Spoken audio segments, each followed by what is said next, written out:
My friends, today we're going to be talking about a right hand strumming technique that could completely unlock a different level for you. It's called the paintbrush technique. What I want you to do is think of your pick as a paintbrush and think that you are painting a beautiful picture on those strings. That's it.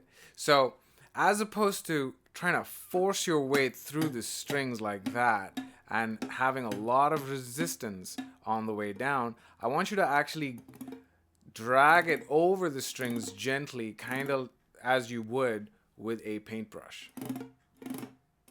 Just like that. And the same thing on the way up as well.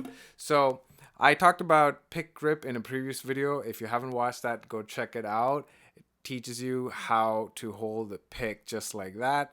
And then just do that. Paintbrush. Think paintbrush. Think paintbrush. A lot of times we get caught up in this whole like trying to hold that pick and strangle it with so much of pressure and kind of like try to force it over the strings, and it gets stuck and sometimes it falls out and all of that. But just try to think about this as a paintbrush. Very simple. There's no other way for me to put it. That's the best example that I could give you.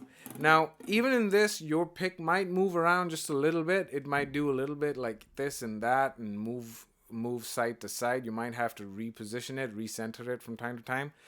Totally fine, totally expected.